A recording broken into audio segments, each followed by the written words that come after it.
Welcome to Trigger Sports, everybody. Thank you for joining. I'm Jared Chandler, and again, my co-host is not here. I mean, geez, what are you paying him part-time for this crap? Anyway, we are here in Nashua, New Hampshire at the Dirty Water Media Studio. Great 1 Chestnut Street. You gotta love it. Great spot.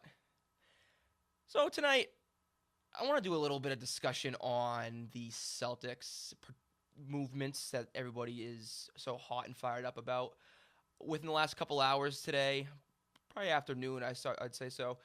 There's a lot of rumors going around. The Celtics are in talks right now with the 76ers about potentially flip-flopping the number 1 and number 3 picks in this year's draft.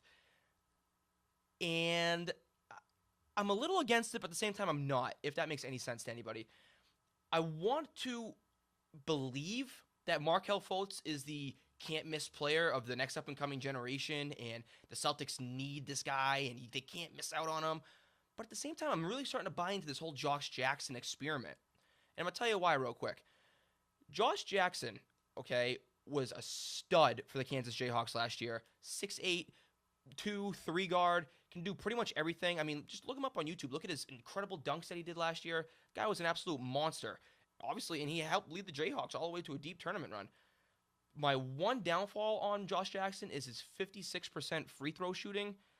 Ugh. Please, let's get it fixed because that's ugly and disgusting. And that won't allow Brad Stevens to play him in the last 5 minutes of a basketball game.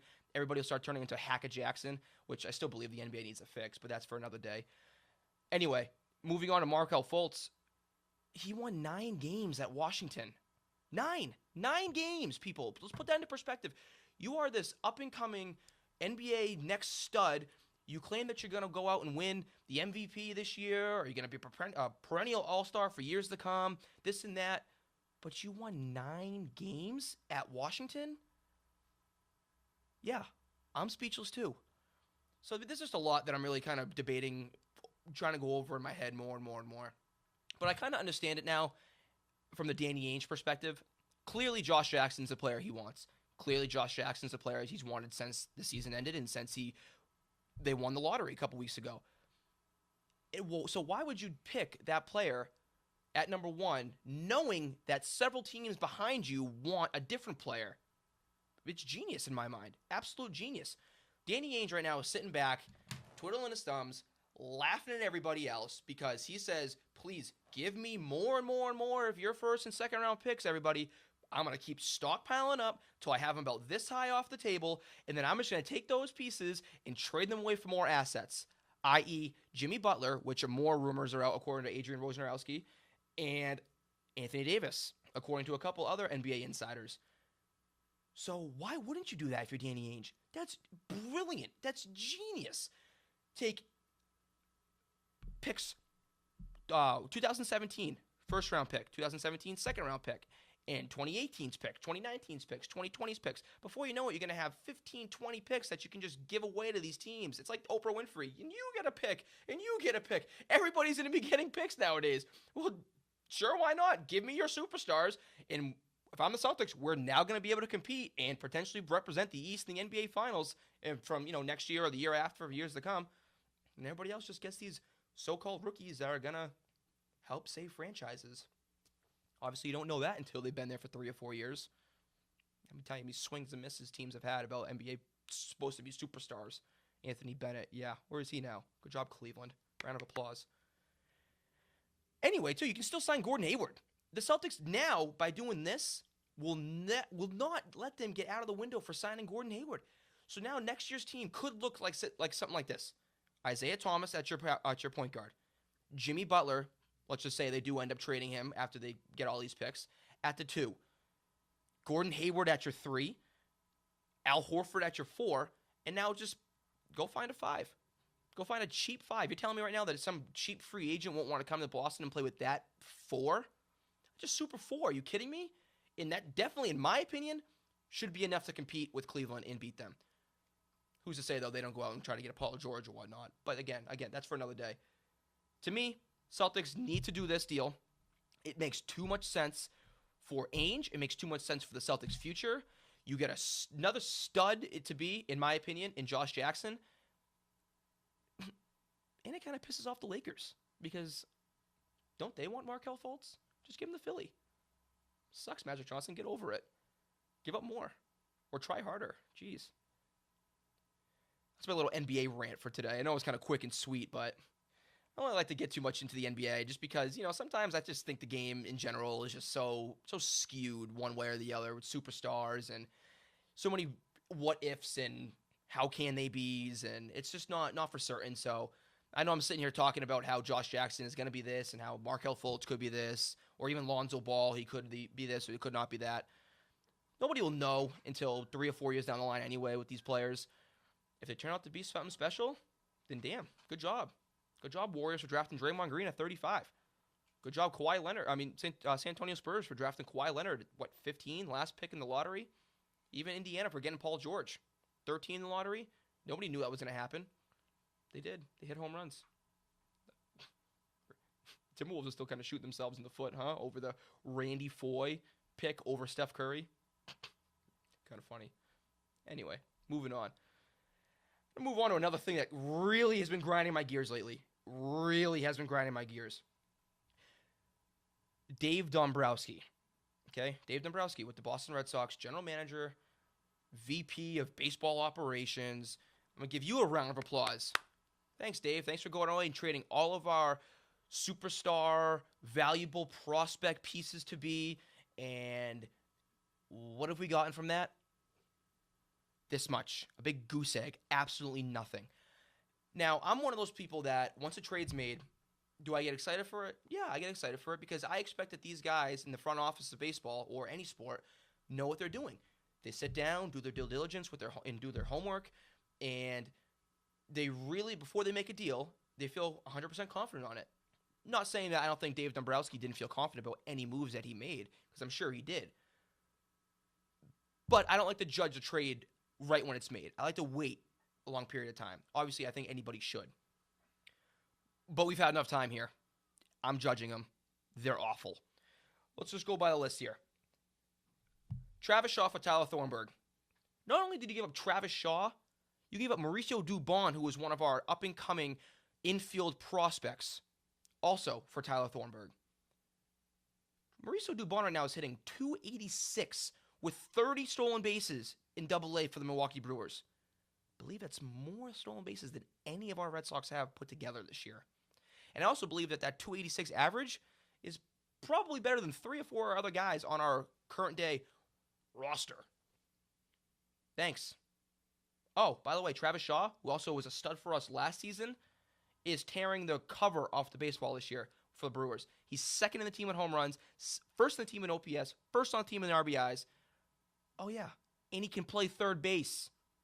We don't have a third baseman. We have a panda playing third base. We have a throw-in Josh Rutledge playing third base. We have a call-up Devin Marrero. Can you play for a week or two playing at third base? Thanks. Appreciate it, Dave. I know you want Pablo Sandoval to succeed. I know you want all these guys to succeed. I would love them to succeed too. But they right now suck, and they don't succeed. They're not succeeding. Right now it's just a pile of garbage that's getting higher and higher and higher. Because of what? You made a move for a relief pitcher that, is having surgery today, I believe, on, I don't even know what it's called, thoracic something with his shoulder.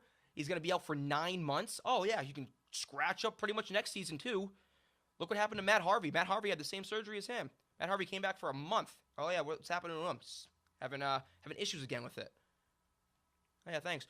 Tyler Thornburg, I'll see you in 2019, buddy. Appreciate it. Thanks for helping out. Oh, yeah. Another trade that hit the cover off the baseball. Carson Smith deal.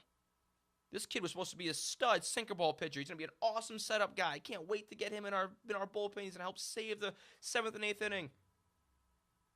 He's pitched 1 game, maybe 2 games for the Red Sox since they acquired him. And what happened? Put him on the shelf. Let's pay him to sit in the dugout and look good. Eat popcorn, eat Cracker Jacks. And I understand we didn't give up much for him. We gave up Wade Miley. But right now, I would rather have Wade Miley in our bullpen. At least he's going to help out. This guy's sitting on the bench again, getting more money, getting a paycheck to him every week. I mean, where do I sign up? Can I sit in the dugout and get a paycheck too? At least I can go out there and pretend to throw a baseball. I mean, look, let's just keep going down the line. Drew Pomerantz. That Drew Pomerantz deal was horrible. And Drew Pomerantz is our 5th starter right now. Why? Oh, because Erod's hurt. And this one, and Stephen Wright, where's he been after his last year's All-Star season? Thanks for being hurt again, Stephen Wright. Like, these trades are just awful. Anderson Espinosa was a 19-year-old, supposed to be phenom, who threw gas. 19 years old, you don't just give up on that so quick. And you're going to go get Drew Pomerantz, who threw a 2.67 ERA with the Padres in the first half of last season. Yeah, with the Padres. So what do you think's going to happen when you go out and make that move? He's going to come and play in an AL East. He's going to come out and play against the AL Central. Don't you think those numbers are going to be inflated now afterwards?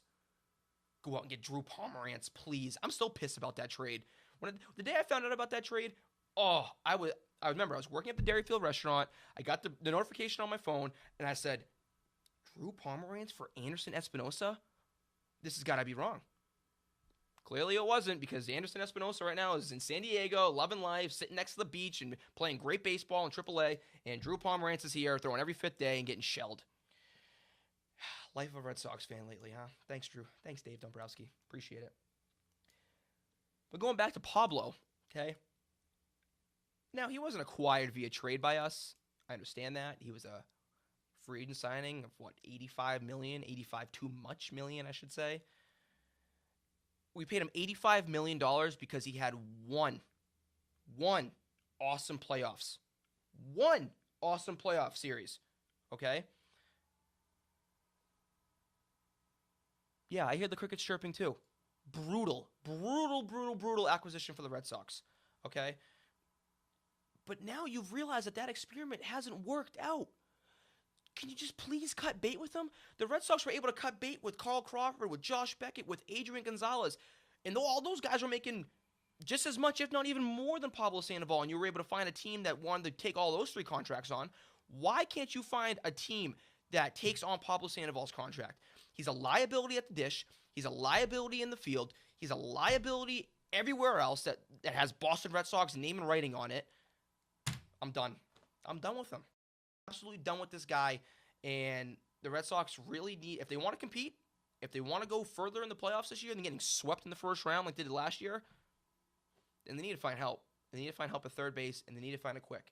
And it doesn't mean going out and dishing out more prospects for an old Todd Frazier in Chicago, or some other has-been that's been jumping back and forth around the league.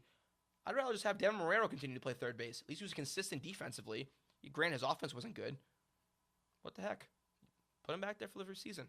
Sit Pablo down at the end of the year. Get rid of him. It's not that hard. I'll pull the trigger for you if you want.